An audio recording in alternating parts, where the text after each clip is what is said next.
A'udzubillahi minasyaitonirrajim.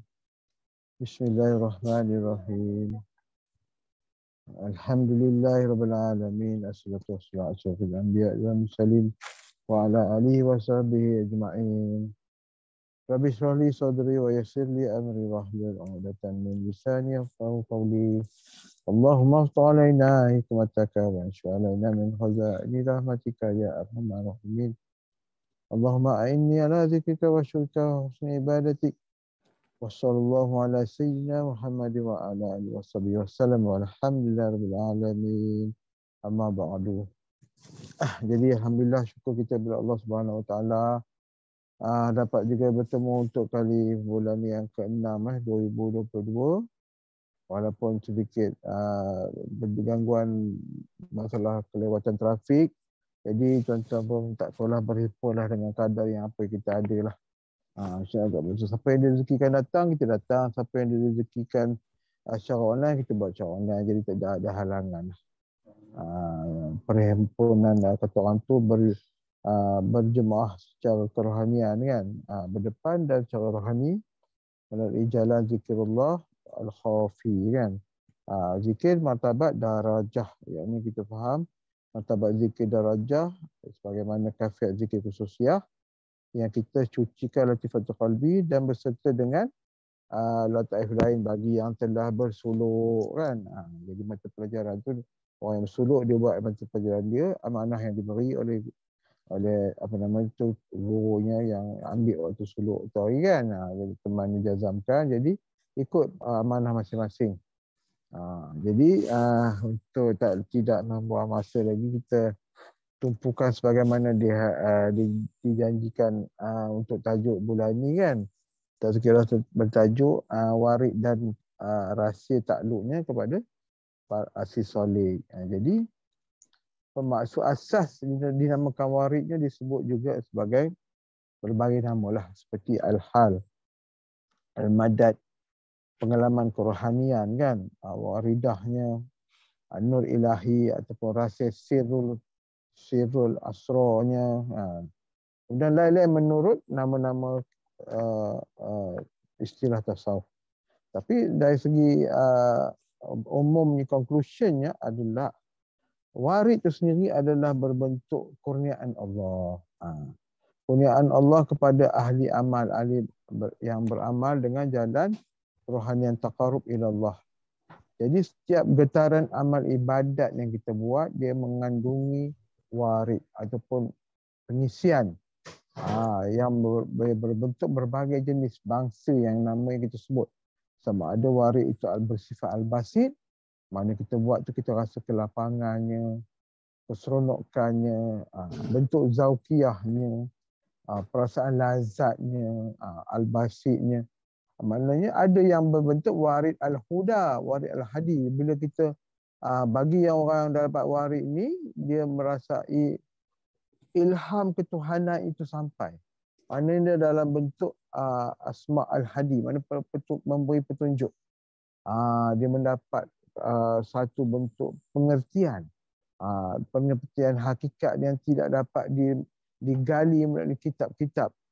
Kadang-kadang penggalian kitab tu setelah dia dah lalui dulu, kemudian ada ustaz atau ahli ulama yang bercerita tentang pengalaman Quran tu, baru dia kata, oh ya, aku dah faham benda ni.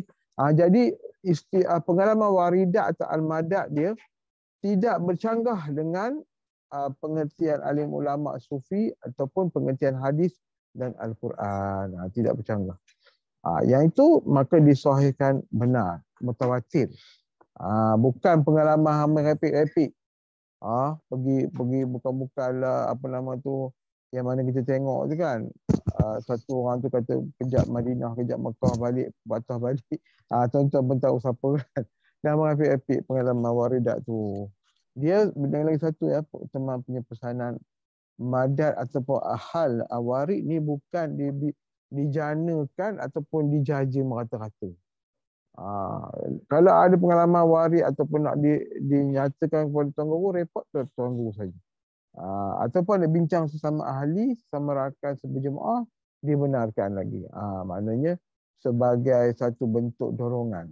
Tapi dalam suluk pun ikut adat ketatnya, sesama ahli pun tak boleh. Pula ketatnya kan, macam teman dulu kan, jemaah teman. Kalau sesama ahli pun tak boleh cerita, aku dapat macam ni lah, hang dapat macam mana? Tak dibenarkan. Masuk bilik report je dia dengan khalifah dan guru mursyid. Ada kiri kanan orang khalifah dan guru mursyid tersebut. Diceritakan macam mana. Kemudian dia, masing-masing antara tuan guru mursyid dengan khalifah kanan, dia orang pun sama-sama tunduk dan tengok telik diri murid tersebut. Macam kita buat suluk, teman dengan murid tu lah. Dia report, kita tengok sama ada sahih ataupun batil. Dia dua tu je. Yang datang tu kita tunduk, sama-sama tunduk. Dia cerita dulu. Cerita lah. Saya ustaz saya begini, nampak ayam, nampak itik apa semua. Tunduk, check tengok. Kalau kita akan tahu dia ni merekayasa ataupun betul-betul melaporkan natijah rohani dia ataupun warid yang dia dapat. Jadi halus pelajaran ni, bukan macam main-main bukan. Banyak kes dalam suluk zaman teman dulu.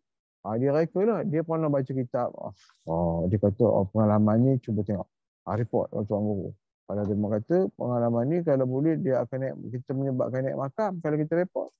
Dia pun report tuan guru. Tuan guru cek, tak ya hati ni. Tuan guru tengok tak apa peti pun kan. Ini copy paste ni. Tengok memang betul ya. Biar kamu mengaku cepat. Kata, kamu ni mereka-reka. Kata, kamu kutip dari mana? Malu kawan tu kan. Minta maaf tuan guru apa. Mudahnya. Dia daripada makam Latifatul Roh masa tu dia turun balik. Macam dah mula. Ke bawah balik. Dah jatuh balik. Kena gali balik. Datang eksplbi dia. Pasal dia membawa sifat mazmumah dalam suluk. Bahaya. Jangan main ni. Itu dia cerita dia. Dengan adanya wasilah warid ini, maka keyakinan yang ada di hati itu akan meningkat darajahnya. Menjadi bertambah yakin. Tak perlu orang motivasi pumpang. Dia sendiri mengalami. Itu pasal kita kena jazamkan zikir Latifatul Qalbi itu menurut jalan sanad. Jangan main kutip Google lah apalah kan. Tak ada jadi. Kalau main kopi kita buat sendiri, mungkin ambil paste ke mana-mana, dia akan jadi zikir hasanah sahaja. Dia zikir dapat pahala, tak ada pula dosa pula, benda amal ibadat. Tetapi tidak ada jalan yang menuju kepada darajah itu sendiri. Yang meningkat keyakinan hati, meningkat darajah hati di sisi Allah Subhanahu Wa Taala. Meningkat makrifah dia kepada Allah Subhanahu Wa Taala. Gitu. Yang ini meningkatnya daripada ainul yakin kepada hakul yakin. Daripada hakul yakin kepada kamalul yakin. Tingkatan batin dia dengan Allah tu bertambah-tambah dekat. Menjadi dia ahli muqarrabin. Kesahihan menjadi ahli muqarrabin sama ada dia melalui pengesahan guru dia. Guru dia tengok penggalian dia dan dia melalui mata hati dia sendiri. Allah campakkan petunjuk-petunjuk pada dia. Dia pun akan rasa dia bertambah dekat dengan Allah, bertambah mudah, tidak ada lagi ujub. Dia tahu sendiri. Dia akan diuji oleh Allah, dia akan tahu sendiri. Dia akan tahu sendiri. Dia bukan dakwi, benda ni tak dakwi. Sifat dia tawaduknya, bernama tu, seiring dengan akhlak Rasulullah, melalui ilmu dan amalnya kan. Dia bukan dakwa, aku dah muqarrabin, tak. Dia akan rasa sendiri melalui ujian-ujian yang dilaluinya nanti. Muqarrabin itu dekat, maknanya hampir. Kedekatan, pemahaman, keyakinan hakikat dia dengan Allah Subhanahu Wa Taala. Bukan kita nak dakwa aku ahli hakikat ke, aku ahli makrifat. Tak ada dakwi benda ni. Cuma kita lalui sendiri dengan suluk. Suluk tu menjelaskan, memberi jalan dan makin gelap, daripada gelap kepada terang. Makin suluk makin terang, makin suluk. Mungkin tahun sudah suluk, teranglah. Masuk tahun ini lagi terang. Kita kena ingat jalan menuju ketuhanan ni tidak ada limit. Tidak ada limit. Siapa kata sampai dah sampai limit dah tamat macam sidat kan. Dah apa taekwondo, 2 dan 3 dan black dan 4 dan apa benda. Dah habis dah ni, master lah ni. Dalam jalan ini tidak ada cerita apa nama tu, limit-limit. Cuma dalam jalan ni khalifah tu pendorong, petunjuk saja, memberi apa guide. Macam facilitator kan, pemudah cara itu ya.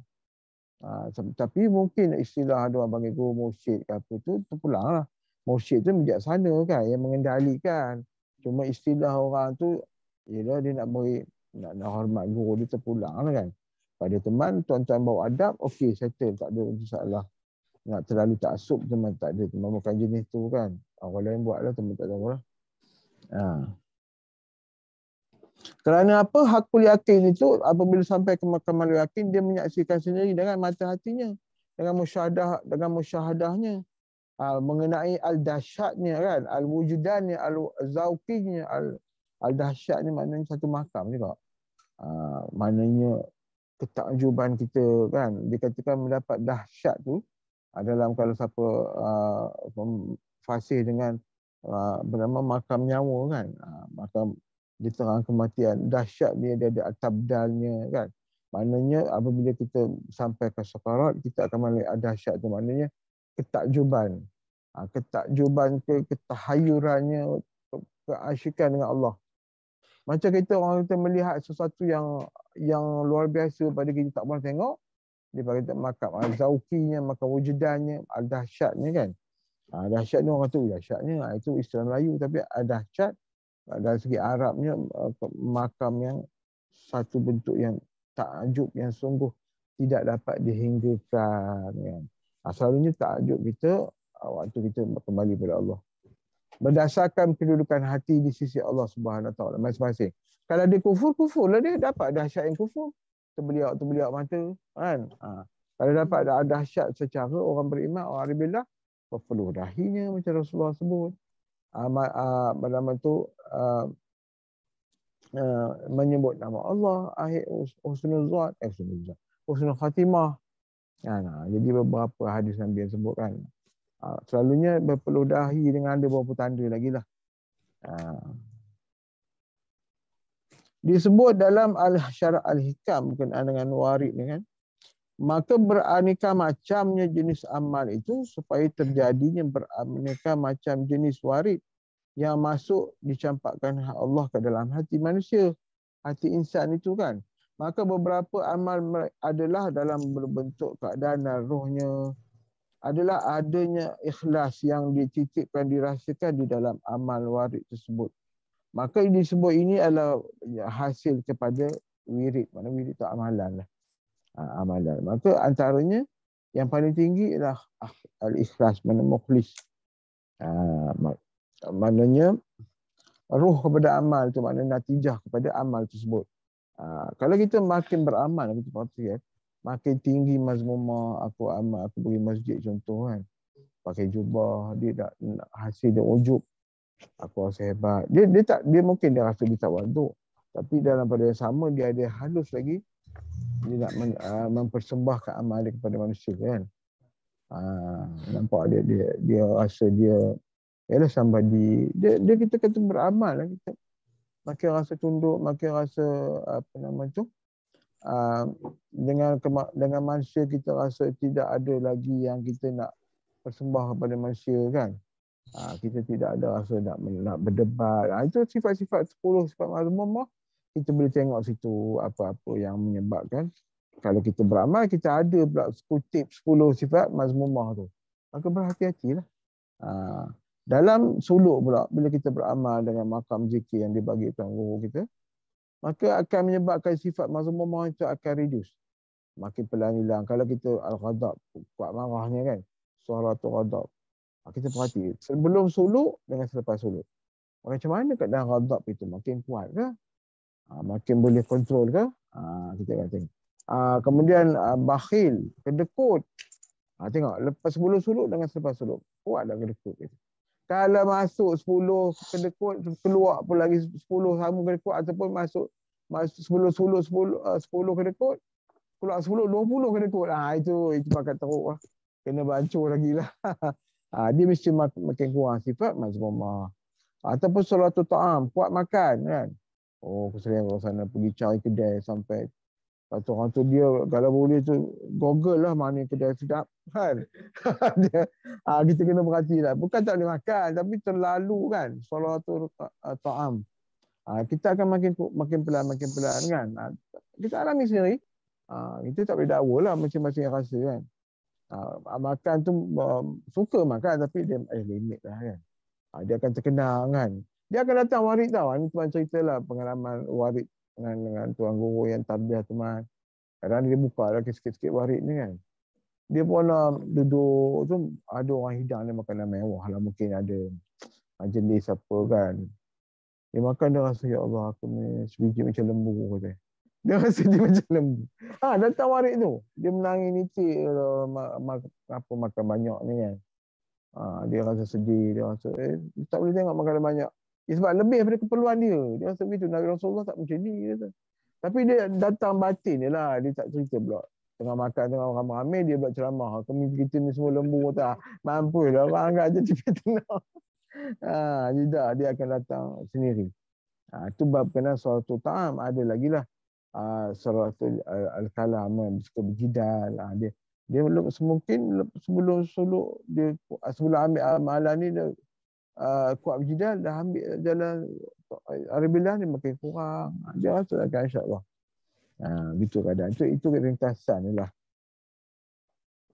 Okey, dia sebut jika amalan itu ataupun jalan disebut amalan ataupun wirid. Sebenarnya maksudnya wirid ni amalan ni. Bukan amalan wirid yang kita susunan ahzab zikir tu. Ini maksud wirid amalan yang kita membawa, termasuklah amalan zikir, amalan puasa, semua apa benda amalan pun yang betul-betul duduk dalam majlis. Dia ibarat menanam pohon, maka warid ataupun natijah ma'al madad yang sampai tu nanti umpama buah lah. Yang dipetik dari pohon tersebut, yang dipetik dari amal Allah campak, Allah bagi kan. Hasil natijah warid daripada wirid amalan ni.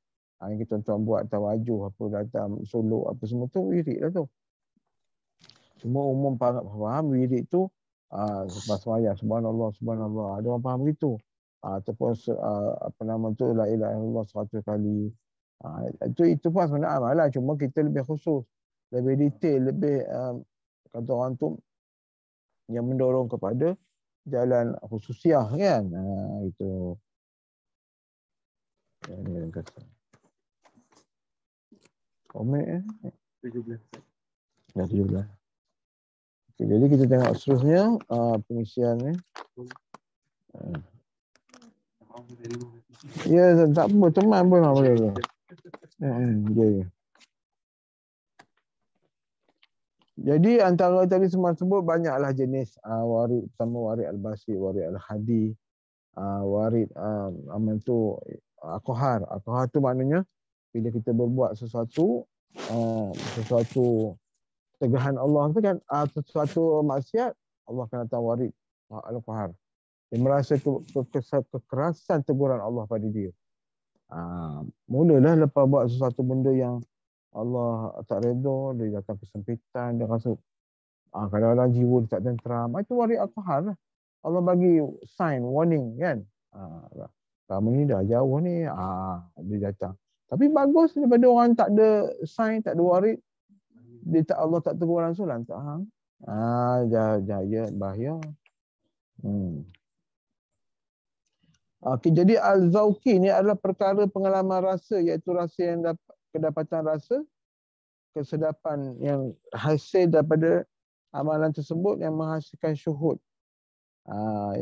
Ataupun disebut man lam yazuk wa lam yurid. Maknanya apabila seorang itu tidak merasa, maka dia tidak tahu. Disebut al-zauq. Kemudian penyaksian kepada rasa tersebut al-wujdan. Ini al-wujdan ni sama ada Allah bagi waktu dia hidup dalam beramal atau waktu dia sakarat. Al-wujdan. Itu yang kata makam apa nama tu? Kafiat amalan nyawa kan. Apa nama kafiat tu? Makam nyawa kan. Makam amalan nyawa, amalan nyawa. Ya. Okey, jadi kita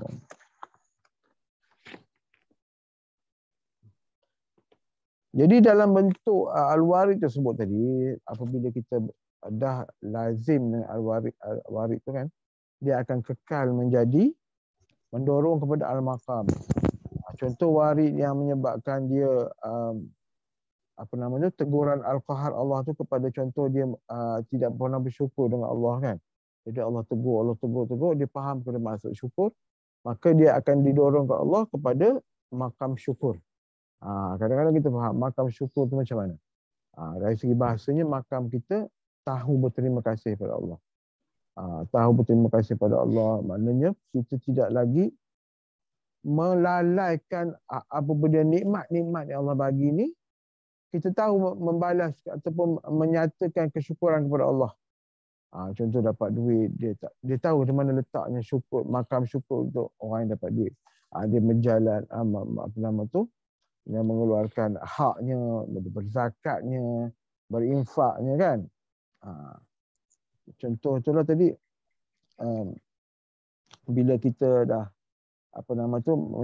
mengeluarkan zakat, mengeluarkan infak, apa semua, meletakkan nikmat-nikmat Allah tu pada tempatnya, maka kita dikatakan sebagai orang bersyukur kan. Gitu keadaan dia. Jadi apabila kita berjalan lagi dalam solid kita, perjalanan hati kita dalam taqarrub ila Allah, Allah bagi pula hal yang berkaitan dengan mendorong kepada makam syukur sabar pula. Dia bagi ujian. Dalam ujian tu dia campak Allah Ta'ala warid al-sabur. Hal-hal yang menyebabkan kita memahami pengertian sabar tu. Kita selalu cakap, kena sabar. Boleh cakap lah kan. Apabila kita kena kepada diri sendiri, mengelopak lah kan. Yang kita cakap ke orang tu silap lah. Tapi bila kena sendiri. Jadi bila kita kena ujian, tak kira lah ujian berbentuk apa pun, kita memahami kenapa Allah datang. Ini Allah datangkan warid itu menyebabkan kita, mendorong kita kepada makam as-sabur, sabar kita. Syukur sabar kan. Dia ada stage by stage tu sebenarnya. Tetapi berdasarkan umur seseorang, ilmu seseorang kan. Mungkin orang yang belum masuk jalan ni, dia ada makam syukur sabar tu ada. Cuma pengertian dia tu tidak ada jalan yang menorong tu, dia dapat lambat lah. Semua tu dah umur 5-60 baru faham makam syukur kan. Tak apalah rezeki dia macam tu. Cuma kita ni dah diawalkan Allah dalam jalan ini, kita gali lah.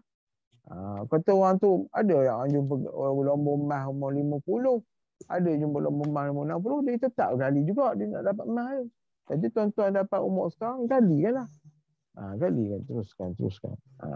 Jangan kata setengah tu ada hajat lain, ada kerana lain di satu kerana. Aku nak jalan ni, aku nak makrifat kepada Allah. Aku nak scan orang. Dia nak scan orang lah. Dia nak buat. Ada juga malam ni nak berubat orang lah. Wah, imam sebenarnya benda ni nak memperbaiki, mengubat diri sendiri. Dah dia Allah bagi kita pengalaman kerohanian dan apa semua, dah ada ilmu. Kalau ada jalan kita dah boleh bantu orang, berubatlah orang, tak masalah. Sebab apabila seorang mukmin itu telah diberi ilmu dan amanah oleh Allah secara jalan taqarrub ni, dia boleh memberi manfaat pada orang lain. Bukan dia masuk dan dia niat dah set. Aku nak berubat orang lah, aku nak jadi ada orang yang bawa lah, macam-macam istilah sekarang kan. Buat pengobatan apa semua, siap dengan, ialah dah satu bentuk pula kan. Dia ada niat lain lah, yang sabit dengan dunia kan. Jadi kita hati-hatilah. Sebab apabila berdepan dengan jalan ni, dia cabang yang mana Rasulullah kata jalan yang lurus tu, yang nak kiri kanan cabang-cabang tu dah tunggulah, dah get ready dah. Rasulullah ada lukis atas tanah tu kan, satu hadis kan. Kita nak jalan yang lurus dan Rasulullah pun lukis jalan kiri kanan. Ataupun kamu nak jalan tepi-tepi ni. Jadi kita hati-hatilah. Maka antara harta kurniaan Allah dalam bentuk warid tadi, ada yang berbentuk laduni. Laduni ni ramai orang seronok sebab laduni dia tinggi ilmu ni. Ada pula yang meletakkan istilah laduni tu tak betul. Dia letak pada satu bentuk ilmu silat, ilmu tenaga dalam kan. Jadi pun payah. Sebenarnya laduni tu ilmu di sisinya yang Allah kurniakan kepada orang ahli-ahli amal yang tahqiq, ahli-ahli suluk kan. Allah bagi. Sebab apa nak bagi petunjuk? Sebab dia dah sabit dengan uh, warid al-huda tu tadi yang memberi petunjuk. Laduni ni mana istilah, satu istilah ilmu di sisiku. Laduni, ilmu di sisiku. Sisi Allah lah sebenarnya. Iaitu ilham kan. Kemudian ada yang disebut tadi lah, timbulnya natijah sifat tawadu. Sebut tadi lah, dorong-dorongan yang menyebabkan kita duduk di makam syukur, sabar, redha kan. Khusyuk. Khusyuk pun sama enggak? Apabila kita khusyuk, kita tahu nak bersyukur kepada Allah. Bila Allahu Akbar tu, lazat je duduk dalam sifatul qalbi tu.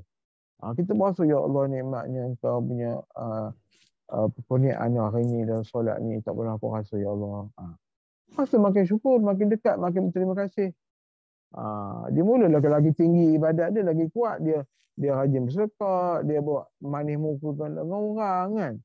Dia tahan sabarnya, kurang marahnya, alhim, tenang jiwanya. Ada berkaitan sebenarnya. Bila duduk dalam khusyuk pun dah tinggi dah kedudukan hati dia dengan Allah Subhanahu Wa Taala. Ini kadang-kadang kita solat susah khusyuk kan. Jadi kunci dia betul-betul qalbi lah. Dah saya sebut dulu kat Allahu Akbar. Mana kedudukan makam kan? Dah tu. Ibu jari dah kat sini dah. Dah rasa dah. Sebab tapi setengah orang tu sampai ke sini kan. Itu tu pulang lah macam mazhab masing-masing kan. Tapi yang teman faham Mazhab Syafi'i antara dada dengan perut. Tapi kalau sebelum kita belajar Latifatul Qalbi, kita tahu mana nak letak makam ni, tak tahu kan. Kita semua imam baca Fatihah, kita mengelewar. Pergi berjabat, pergi tengok kereta, tayar, okey lah. Rotek belum mati lagi. Rohani dia berjalan tu. Apa nama tu? Apa orang panggil tu? Meraga sukma pula. Dan lagi meraga sukma. Jadi kena hati-hati kan. Okey, bila duduk lah redha, sidik, khauf, rajak, mahabbah, ikhlas, banyaklah kedudukan makam hati yang didorong oleh al-warid tu tadi. Kita faham maksud warid dah. Dia ada beza warid dengan makam. Hal warid, makam ada beza. Jadi petunjuk-petunjuk dalam warid tu tadi akan menyebabkan tawakal yang benar, bersifat arif dan bijaksana, mendatangkan kuat ibadat, yang kita sebut tadi lah, syukur, sabar, redha. Jadi apa nama tu, keyakinan dia tadi sebelum ni dia tak dapat macam ni, dia rasa makin dia duduk dalam warid tu tadi, hasil beramal dengan jalan khususiah dengan jalan albillah ni, dia makin lazat di dalam amal ibadat. Kalaupun dia ada ujian menyebabkan down, dia tu tak down teruk sangat. Kemudian dilazimkan kita ni berhalaqah, kita bertawajuh sebulan sekali untuk mendatangkan apa nama tu, warid yang menyebabkan kita tidak hanyut di dalam larak ghaflah. Jumpa sahabat, bertanya khabar, duduk dalam jemaah kan. Kalau duduk seorang-seorang pun bahaya kan. Rasulullah sebut dia sebagai kambing yang senang disambar oleh serigala kan. Kalau kita duduk ramai, kambing duduk ramai contoh, serigala takut kan. Kena lanyak dengan kambing ni yang aku kan. Dia keadaan ni. Jadi lagi berapa minit? Lagi 2 minit ya. Jadi tak apa-apa untuk biasa tu tak ubah-ubah kaki. Jadi sekiranya ada soalan daripada online punya member jemaah online, boleh buka tu, kita dengar suara dia.